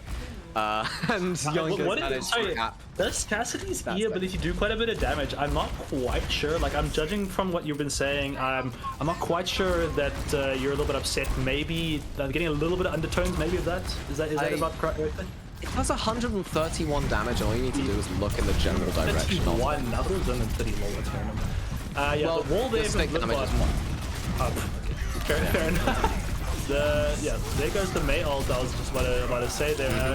GDB doing a heroic pin there and getting a lot of value from it as Vibe had no shield in front of them. Vibe just picked up a 5k, man! There's a 3k from the high noon and 2 more off the back of it. That blizzard that you were talking about is completely redundant for the side of Budget Spitfire. And Yoinkers now, GDB is in a position to get a very cheeky shatter. I want to see it. I want to see it. Are they going to check the corner? They check the corner. They check the corner. They know he's there. But will they manage to get him? Will they manage to do something about it? That wall comes up. The shield is there. It manages to block the shatter, the counter shatter. They're coming out from Magic. Manages to find at least 3. Brigitte managing to get that beat out there. And unfortunately for the side of Budget Spitfire, that's all she wrote for them. That 5k from Vibin. Oh my. What a sight. I know Vibin got the kills there. I want to give a big shout out there to GDB, who decided that they were on the edge of a blizzard, and instead of standing around and waiting for something to happen, it just said, okay, cool, I'm pressing pin, and I mean, big brain play. The Ryan has to counter pin, right, or not. Chose not to. Obviously assuming that the freeze would come through, but either way the shield is dropped, and it meant that there was no protection from Vibin's ult there. 3 kills immediately off the back of that. Not brainless, we'll say heroic play from GDB, and it just meant that their momentum could be carried on from there, and that was just all she really wrote, is GDB put in some absolute Chad plays in that 3rd point. Yeah, the Ryan v Ryan matchup is definitely one of the more important in this in the brawl comms, frankly, and I think Yoinkers made up for not having a Mei quite admirably there, just by being able to play around the wall, being able to temper their aggression. I think it should be interesting to see how Budget Spitfire do with the Mei on the offense, and whether or not Cutix's Hanzo is going to be able to cut it on the defense. I'm sorry. Never apologize. Never apologize. Quality humor. We will see right now, though, what happens with those 2 points that you brought up there. Does Cutix manage to get a lot of value with Spamzo, and will Blipbottom be able to kind of pull off what they did on the defense? That first ball not quite hitting the mark, should I say? And just icicles do. Yep, Icicles do. Magic managing to press that W key very, very adequately, even when antied. GDB managing to pick up 2 there. Both of the DPS of Budget Spitfire being taken out there. Magic has to walk onto point with shield at the ready to really try and stop Vibin from doing just about that. Vibin being taken out there by Juicebox, but by that point, Brigitte is back with the Lucio, and it's not looking good there for Yoinkers. Do they get a tick here even? Okay, they do get a tick on the back of that Mei wall. Maybe even a second one now on the back of that boop. And that was actually a massive Mei wall there from Blipbottom, as Magic is able to push on, but I mean, I don't think that was a result. But yeah, stopping the touch there, I mean that they were just so out of it as Magic claims through that entire fight there. Yep. We will see Magic coming up to the Shatter, going to be matched by GDB. From what I can see, kind of matched across the board in terms of ultimates there. Zipper, the next one that's going to be coming online after the Rhine shatters, obviously. So we're mainly looking here at a bit of a Rhine ego duel, shall we say. Both Rhines launching fire strikes for unknown reasons, as they both do have their ults, but maybe just wanting a show of dominance, trying to bait the other Rhine into using their shatter, providing the other supports a bit of ult charge. Very, very admirable of them. I do quite like that. That's a creative rotation. Yoinkers managing to get a little bit further forward. That's an unfortunate shatter, but very fortunate picks as Cutix and Vibin managed to get their first 2 picks of the fight, taking out Juicebox and Blutbaden very quickly there. Vibin with the kill onto Magic and Zipper in the backline. Will they be able to make it a 3k? I don't think they're going to be able to manage to find those last remaining picks, but from a blocked shatter to 2 picks and a team fight 1, I think that's pretty good for Yoinkers. Pretty good indeed, and they built up 3 ults off the back of that. Meaning that Magic is now the only there, as we'll see, a very quick rotation to avoid that Hanzo Dragon there in the backline. And the wall, once again, cutting off GDB. That's a huge wall. That's a huge wall, managing to cut off GDB there. The big shatter there coming in from Magic, managing to find 3 members of Yoinkers. They can finally get some cart progression going. Magic trying to get as much value as they can. Hyper Hydrox taking out Cutix there very quickly. And Budget Spitfire now 3 on cart, trying to get as much out of that team fight win as possible. And that's a fat finger. And Juicebox darn well knows it. The emote as well, just to make sure that just to make sure that it was indeed accidental.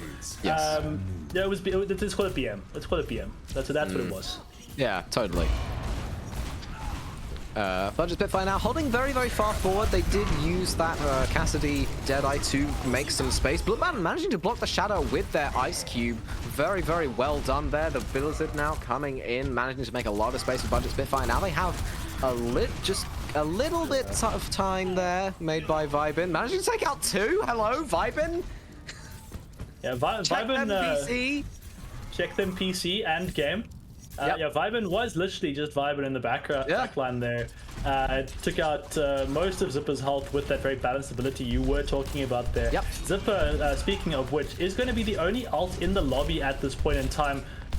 Basically building up to basically Cassidy ults, I guess, next. Although, as I said, that Brigitte will have the beat that Juicebox will unfortunately not have as we go into a quick pause here. Not quite sure what the issue is there, but we'll be joining back into the into the action very, very quickly. Yeah, very unfortunate there from Juicebox. I imagine probably trying to press tab, considering I've done that a couple too many times for my own liking.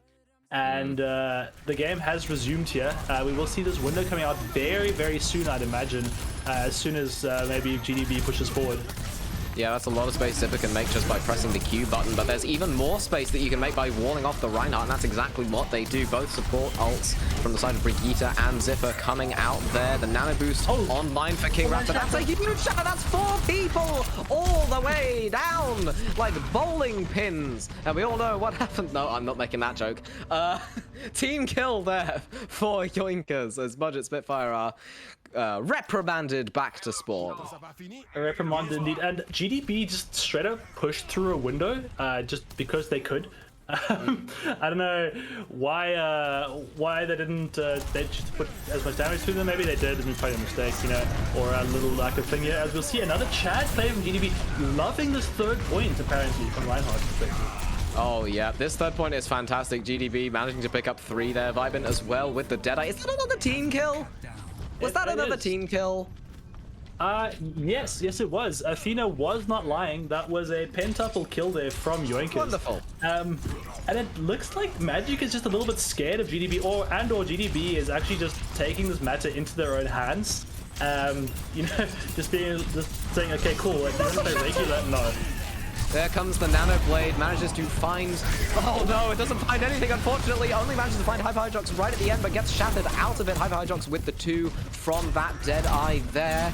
Unfortunately, Magic does fall very, very low, but they do have both supports online. They are able to pump out healing, not quite that far into the enemy team. Magic, calm yourself down. The Elucio can only go so fast. Magic picking up another one there in the form of GDB.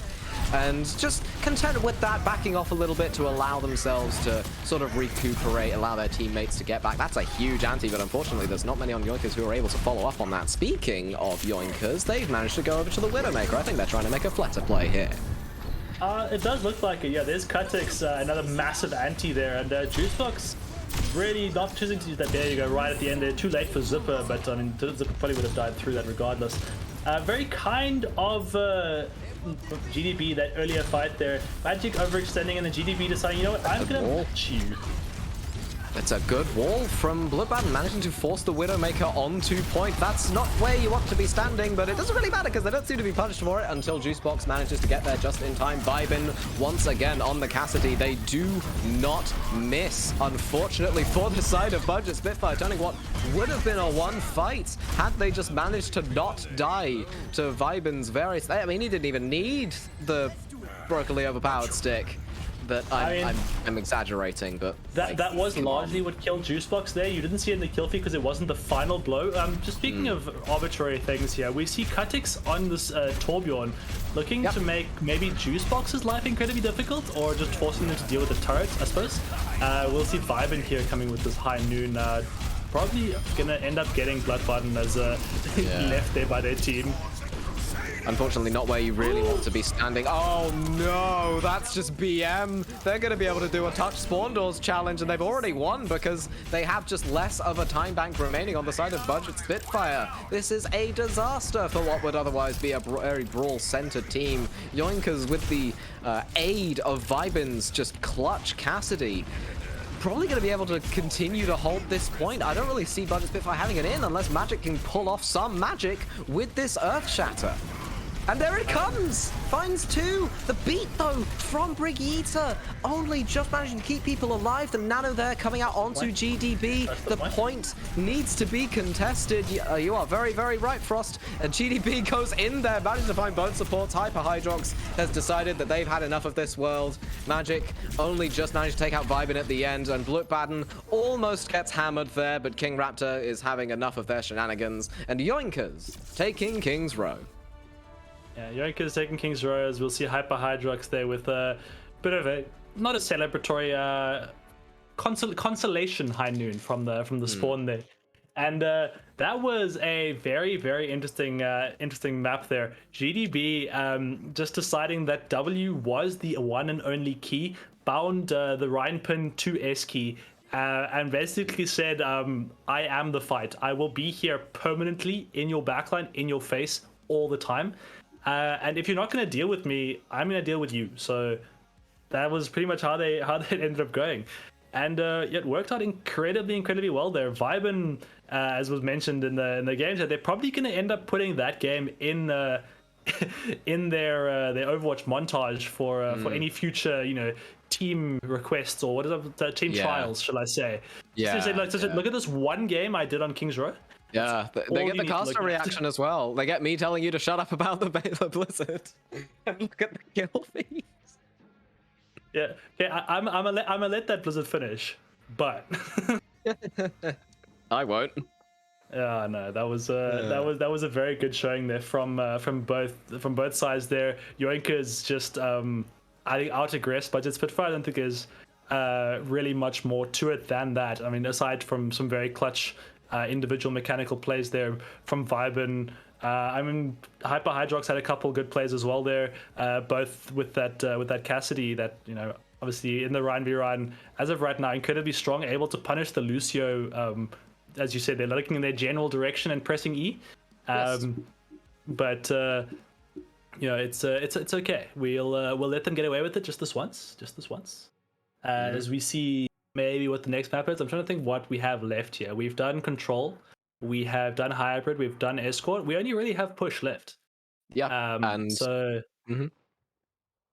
probably we're going to get there. Any guesses as to the map?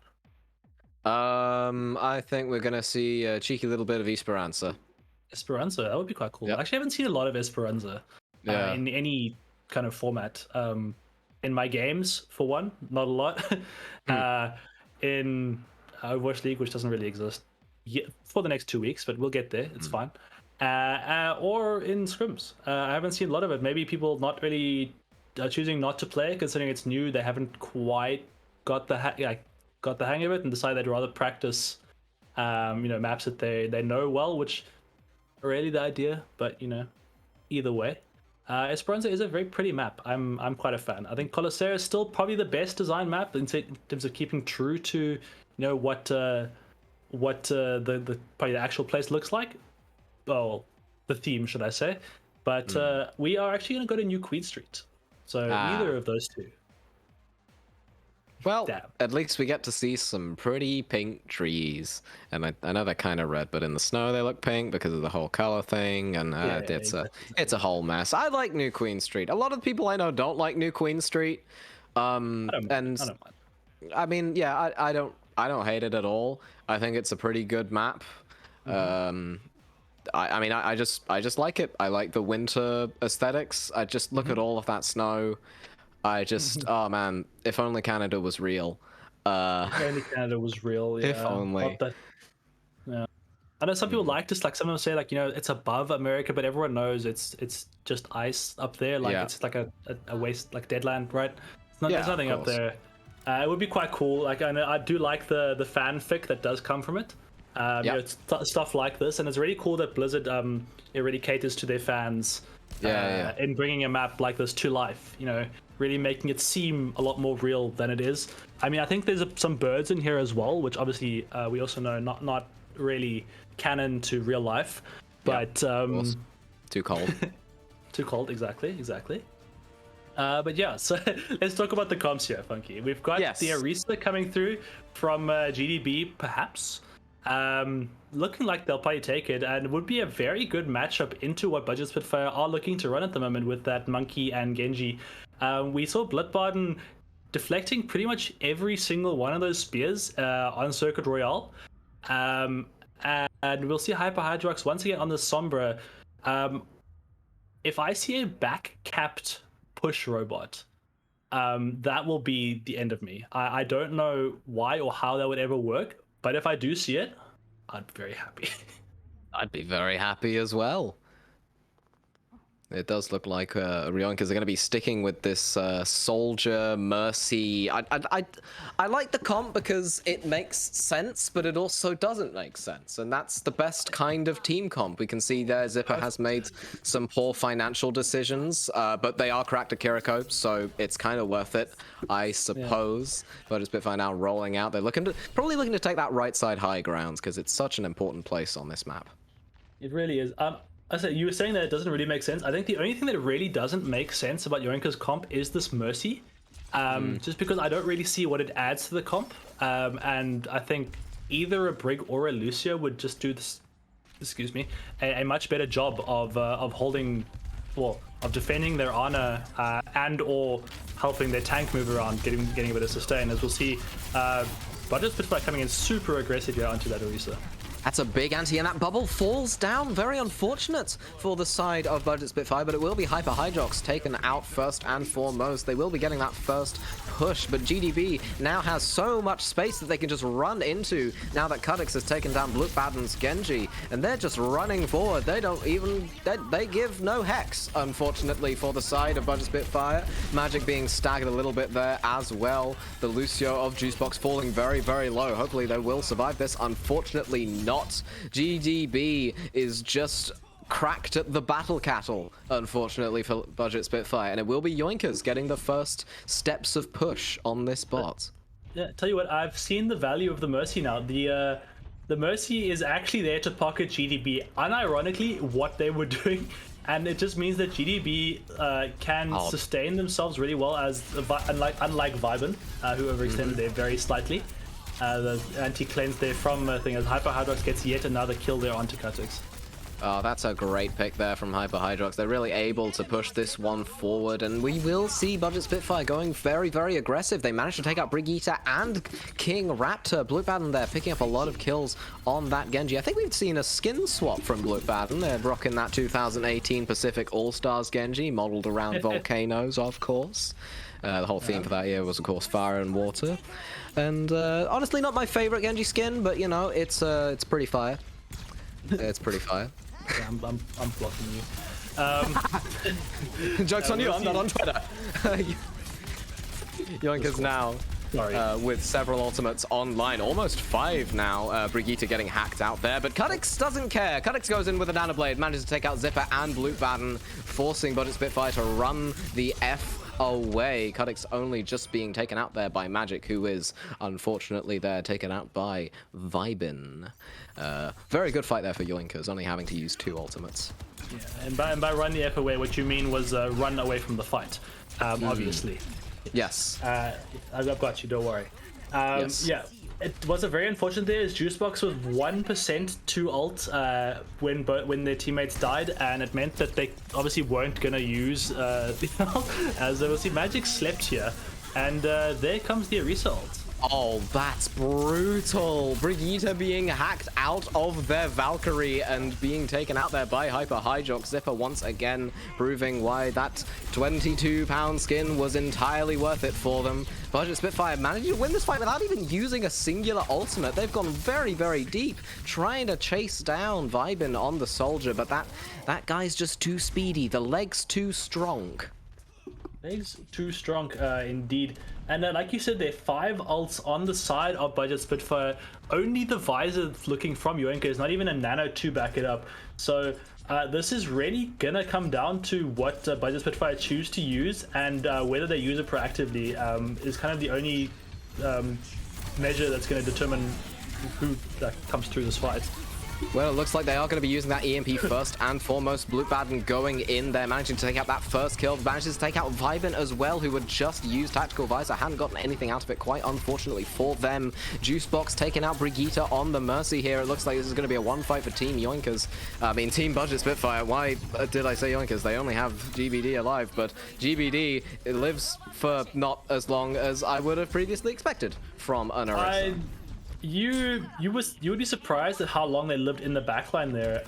While the rest of the fight was going on, GDB was kind of just like 1v3ing the supports with that's kind of the Genji was in the front. So 1v2ing the supports and just taking, I think, negligible damage. I think they're actually healing themselves there somehow as the Orisa, as we'll see the Baden going on to the Genji, who has Deflect, a very bold choice there, not really working out. A little overly ballsy, I think, but it does allow Magic to take out King Raptor on the Ana, maybe at the cost of their own life, but actually it's at the cost of Brigitte's life, quite unfortunately for them, and they do have the Primal Rage, so they're able to get the F out again. Of course, F meaning fight, which doesn't make sense in that sentence, but just go with me. Juicebox dropping very, very low there, only just being managed to take out by Cutix. Yoinkers finally being able to re-establish themselves, but Magic has other plans, taking out Cutix there, who would obviously drop very, very low. The res coming in there, the Terror Surge trying to finally kill this madman. Does manage to fall down there with a melee from GBD, but Yoinkers have a lot of ground to catch up on. Yoinkers have a lot of ground to catch up on, but not as much as they would have had Budget Spitfire actually stayed on the cart there. That pretty much that entire fight where for the part that Budget Spitfire was winning, the cart was not moving. Only once they started losing did they realize, oh damn, we actually have to push this payload. So that cart could probably have been, I'd say, upwards of 90 meters by now, and would be a lot heavier to push into, but obviously this Butch still coming through. The Cutix deciding that the game is going to end now, and not really getting a pick just yet. Yeah, Zippo managed to get that early pick onto King Raptor. What I will say is that Hyper Hydrox died very early with EMP that fight, so they are having to use the beat to stabilize themselves, but it does work out for them in the end as Blutbaden just decides, I'm gonna play Genji now, and kills 3, unfortunately for the side of Yoinkers. Cutix trying to stall out the cart for as long as they can. The only person left alive just got taken out, unfortunately for them. GDB on that very, very survivable Orisa. Being a very survivable ult battery, I think, for the side of Budget Spitfire. Yeah, I think very fortunately for them, that 50% ult charge reduction on tanks. As we'll see Zipper here dropping in some pressure and a couple headshots there. As you said, that skin definitely worth the money if they're going to play like this. We will see GDB coming straight in and taking the fight to Zipper, as the rest of the team is just going to walk straight past. They're just going to walk straight past. Vibin with the Tactical Visor tries to make something work here, but only manages to take out Zipper, and they've already put down the Kitsune Rush, so Budget Spitfire still having the advantage in this fight. GDB, once again, the last one to die. Being tanky does have its downsides, as they will be the last one to come back. So Yoinkers are still staggered until GDB finishes their respawn, which they have just done. Yeah, that was actually incredibly smart play there from Spitfire, knowing GDB was going to go aggressive and just pressing W straight past them. GDB are not able to do anything about that, as there's no real mobility from that Orisa once they've used that E, and that's early ult there from Spitfire. Well, it's an early ult, but they do have the tempo, and Brigitte gets taken down. Vibin also taken down, but the sleep there coming out from King Raptor onto Blutbaden's Genji does allow them to be taken out, but not before Magic can take out King Raptor and Cutix. GDB, once again, the last person to die, because they're just so good at focusing these supports, and that's really what you want to be doing against an Orisa like this. Vibin playing their cat onto matchup, taking out the Winston there. Zipper has decided they've had enough of it and have just let themselves accept their fate. But again, Yoinkers have so much ground to catch up on. So much ground, and they haven't even got to that famed glute stretch moment there for Robert the bot. I don't know what this bot is actually called, TM something or another. Yeah, absolutely zero ults on the board right now. Maybe Juicebox going to be the first to come up to that beat there. So this is all going to be in the neutral, as we'll see Magic's taking out Cutix, and the fight will probably just be going on from there as they continue to not focus the Orisa. Yeah, not so neutral anymore. Vibin the one being forced out here, maybe forced to use separate cooldowns. Magic dropping very, very low. That Kiriko is not going to be enough to keep them alive if Vibin decides to focus them down. But unfortunately, they've been taken out by Bloodbaton, so Magic still stands a chance of surviving this fight. They've had the protection Suzu used on them, and Magic has been able to take out Brigitte on that Lucio. Budget Spitfire still winning this fight. King Raptor, of course, getting a headshot, but Zipper once again proving why, in my opinion, they have the best aim of any Kiriko I have ever seen. Honestly, I would tend to agree with you. I mean, obviously my only real comparison is myself and Overwatch League players, but I mean, I haven't seen any Overwatch League players play, so of the sample size of me and Zipper definitely takes top spot, and obviously an incredibly high honor there for the player. Of course, Cutix there trying to stall out the bot for a little bit longer on that Tracer, having to get out a little bit. But Vibin and King Raptor both have their particular special moves. Vibin has used that Wraith form, so they won't be able to use that again for quite some time. The Kitsune Rush comes in from both sides. Will the Reaper use the special move? No, quite as quickly as they would have wanted. Bloodbaton and the Hyper Hydrox doing the EMP combination, managing to take out two there. Vibin with the special move, only managing to take out Bloodbaton in the backline, and managed to take out Magic there with the Hellfire shotguns. But unfortunately, I think that's going to be all she wrote for the side of Yoinkers, unless they can stall this out for as long as they can. It is overtime, and they have such a deficit to make up. It'd take a literal miracle for them to win this map, I think. Yeah, it would. I mean, there's at least 3-4 fights, well, maybe I'd say 3 with overtime spawns there between their goal here. And as I mentioned earlier, they still have not got that checkpoint, right? Which means that there is a significant wait period there, basically a full respawn for Spitfire while that bot does its thing. So really no need to rush here for Spitfire, but there comes Q from Bloodbaton, and that might be combined with that beat. Difficult one. Yeah, that Kitsune Rush was really, really clutch there from King Raptor, letting Brigitte get that beat off right before the hack would have run out eventually anyway. Yoinkers have now managed to start getting some push progression on this bot, but Cutix is very, very low HP, only just manages to get healed up to full, but Vibin is holding M1 with these Hellfire shotguns, and they are doing so much damage to the side of Budget Spitfire. It'd take just some kind of burst damage for them to find a pick here, which is all they really need. But unfortunately, the side of the picks comes from Yoinkers, as Bloodbaton gets taken out very, very quickly, and we will see TD1 going into butt scratch mode, as he will now demonstrate. Yeah, and this looks like Spitfire. I think that Blade may have been too early. Would have been really useful now in conjunction with the Kiriko ult and or the beat. We will see a lot of ults coming up here. Vibin once again with the special move there, and Cutix gonna look to put a world of hurt onto Bloodbaton, perhaps. But yeah, this is going to be a very ult-intensive fight, and I'm expecting a lot of bloodshed. Probably 2 or 3 respawns here, even for the side of Budget Spitfire. That's a very big Terror Surge. Unfortunately, doesn't quite manage to find anything, but Bloodbaton immediately finding King Raptor. The special move not quite finding anything apart from a spinning spear. The EMP, though, from Budget Spitfire. They've managed to kill everybody but GBD. And when GDB dies last, you know that they've won that fight. And Budget Spitfire take push. Budget Spitfire take push. GDBDBDG. Yes. It looked like Budget Spitfire had a massive, like, no, not a massive understanding. That doesn't make sense. A fantastic understanding there of how to play that map, especially that comp. Just with Orisa here, rest of the team here, go here. Yep. Yeah, and they played that so well. I don't think we could really fault them on anything there. Yoinkers won fights on ults, and Budget Spitfire won the rest on that map in particular. There, that just looked like their map to just to hold. I think we will be actually getting a 5th map here, so we will get a decider of who wins this, and we'll see. We're gonna go to Rialto. It looks like to actually to be the decider, which I quite like because of, well, first of all, there's no draw involved here.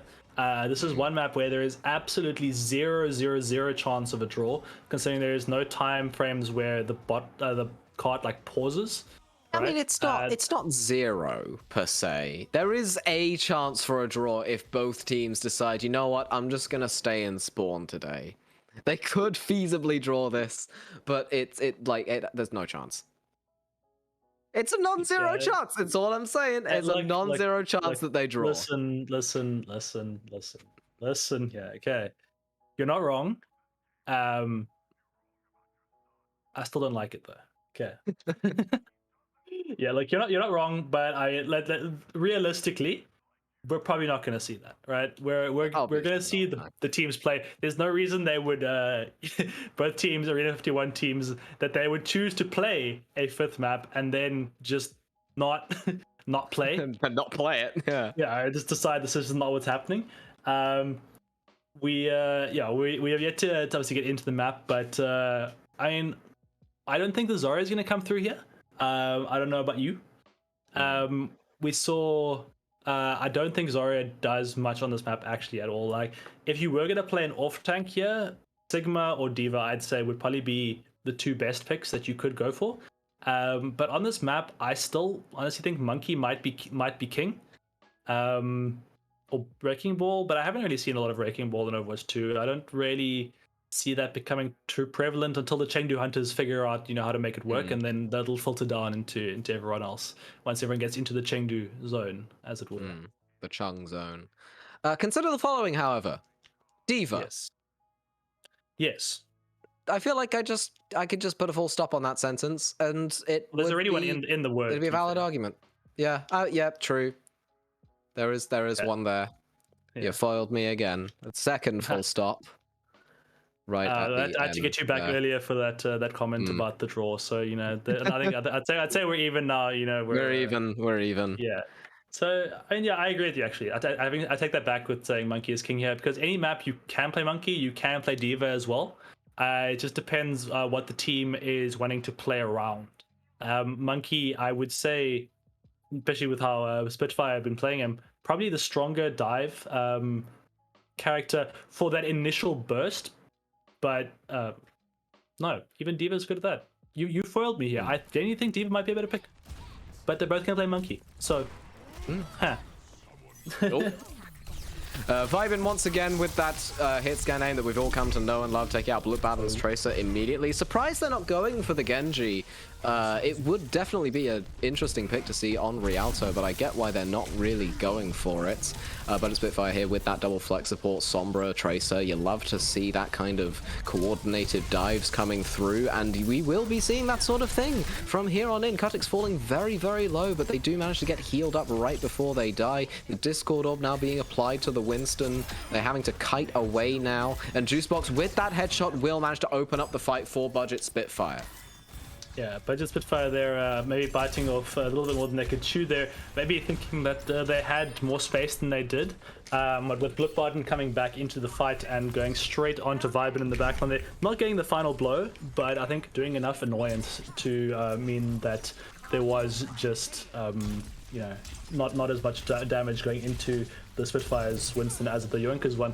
And we can see that in the ult charge, Magic already at that Primal Rage with GDB only on 50% there.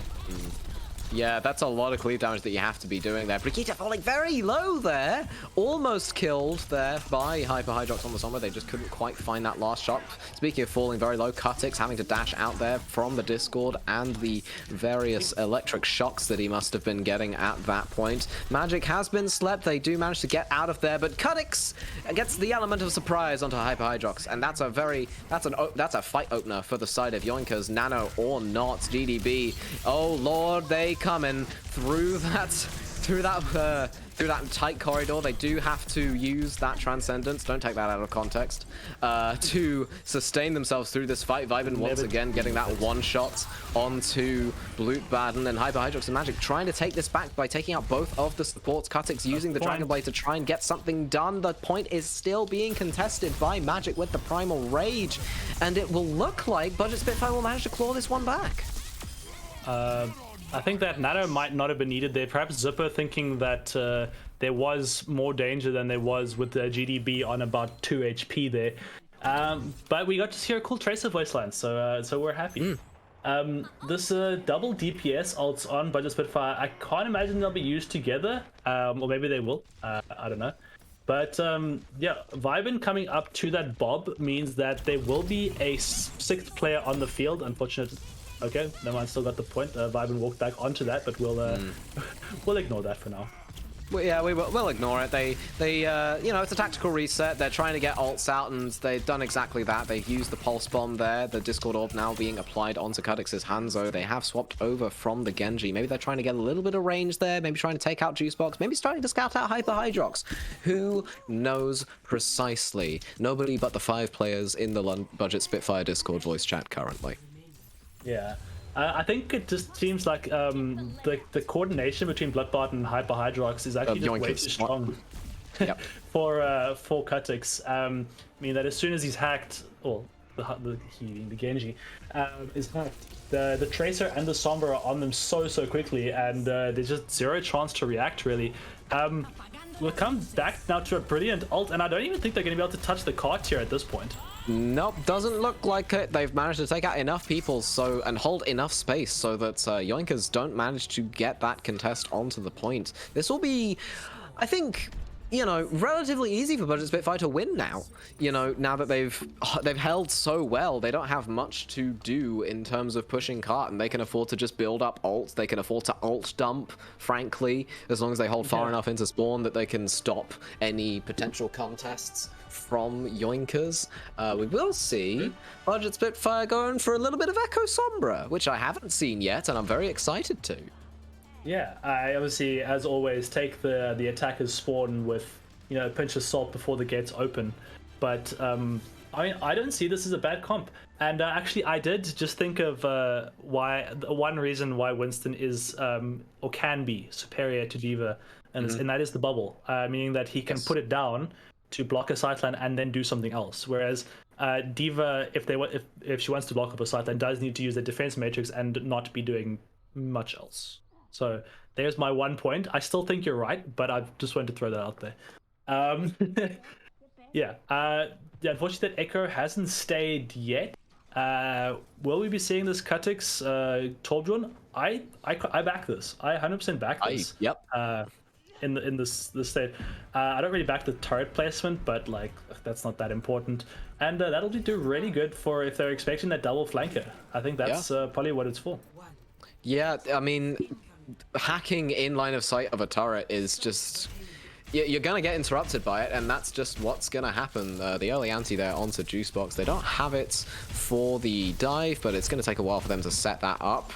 Magic already falling very low from that dynamite and turret spam.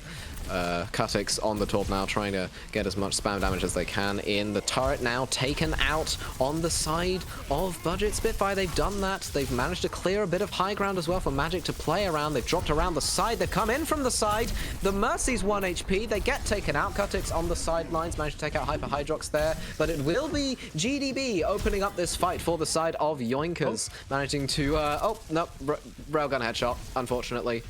Sorry, the way you thought the fight might go. The railgun headshot had something else to say about that entirely, but Spitfire now being able to restabilize. Yeah, Bloodbaden, they're actively hunting King Raptor there, and I think to very good effect is look at all the space that single headshot has bought for Budget Spitfire.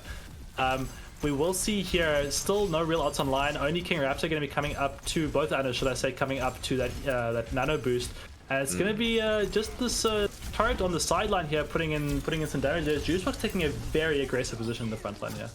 Yeah, that's a very unfortunate position as well. Sorry, that Winston was in a very unfortunate position as well because they just got to, you know, the Sojourn managed to just slide away, unfortunately. And I think that will be Budget Spitfire beginning to cap the point. They have to really touch now on the side of Yoinkers. They've gotten a little bit of a pick. The Nano has gone out onto the Ash. The Bob is on cut, so they will be able to contest it for a little bit longer. Is that 0.01 meters away? I do believe it is. But now Bloodbaden has the Nano boost. They have the overclock. They don't quite go for it. Vibin, just Vibin, managing to take out quite a number of Budget Spitfire's members, and I think it will be Yoinkers being able to stabilize here with, you know, 2 ults coming up.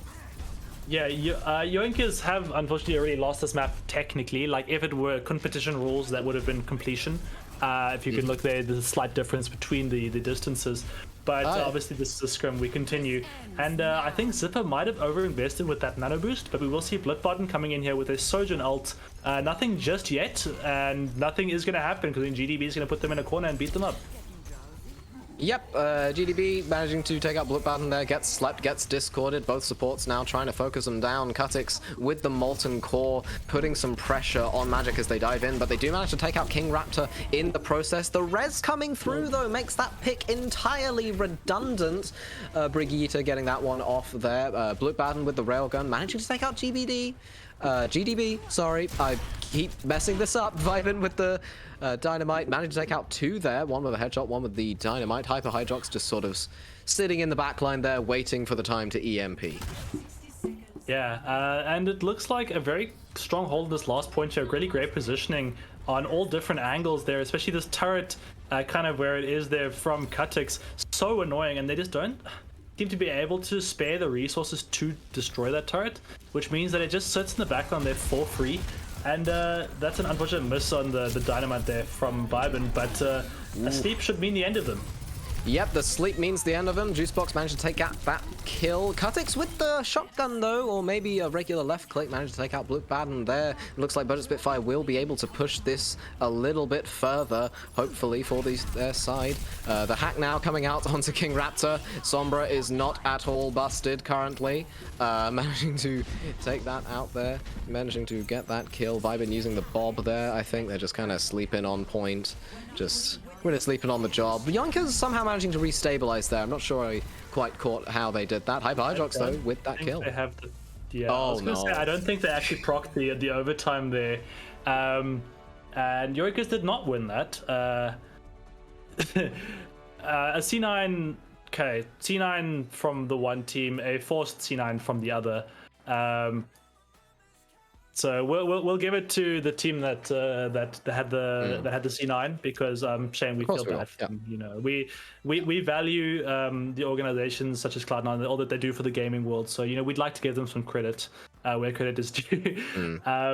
Although Cloud9 is, I mean, Budget Cloud9 is the parent org of Budget Spitfire. Really? So, I mean, yes. Of course. Well, regular Cloud9 is the parent org of, you know, the quote-unquote professional Spitfire. Yeah, yes, of course. But of course, there must be a Budget Cloud9 that would naturally be the parents of Budget Spitfire, obviously. Yes. It's totally not arranged. Wait, are we the Budget Cloud9? Been lied to all this time. Oh, who would have known? It's a good time to announce the rebrand. No, I'm kidding. That was a joke. Please don't. Hella, don't come after me. That was a joke. Yeah, Hella. Yeah, the score is not correct actually. Budget Spitfire won that map there, despite what the birds would have you believe, as there was a slight difference there in meterage for Budget Spitfire. There you go. And yeah, that was, I think that is actually going to be the end of the scrim there, Funky. And yeah, we're seeing if we have any people in for an interview. But before that, or instead of that, I would just like to say like that scrim was really insane. That was a very evenly matched matched couple of games. That was very back and forth, and I mean the scoreline shows it, right? Both teams ending up 3-2.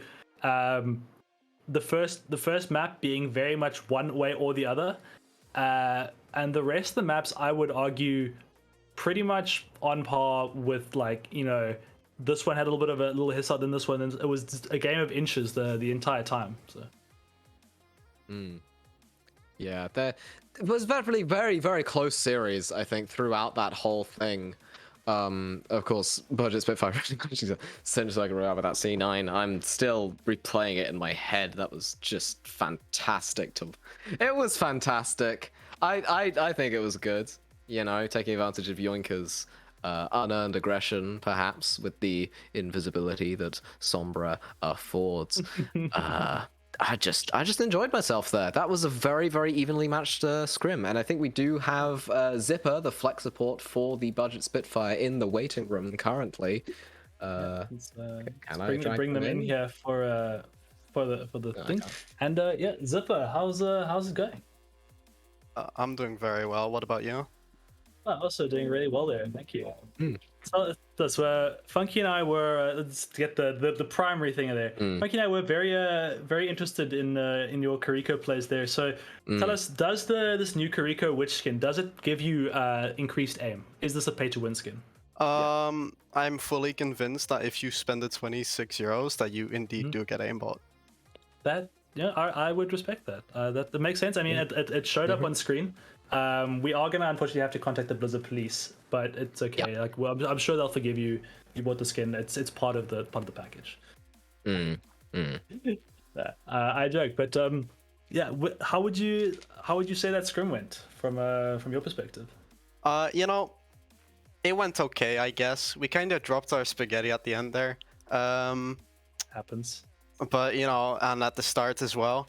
But it went all right. We worked on the things we want to work on, and yeah, we're pretty happy with winning. I bet. I was gonna say, like, your guys' coordination looked really good there. Was that one of the things you wanted to work on, or was that kind of something that you guys have it down, and that's kind of something that you can always rely on, like the comms and the kind of going in together and such? We are working on coordination right now, actually. It's something that we've kind of been struggling with. Yeah. And I'm very happy to see that we've actually improved so much on it already. Yeah, no, for sure. I mean, Funky and I commented on it quite a lot throughout that game. Actually, it was, and from both sides. But yeah, particularly you guys there, your antis, lamps, Kariko things, everything from your side. Obviously, you're the only one here that I can talk to. But yeah, the coordination from your DPS just looked like really fantastic as one big plus point there. Thank you. Yeah, of course. So tell us another okay, sorry, give me a second. I just read something there. Tell us why are you so cracked? What are your aims? Give them to me now.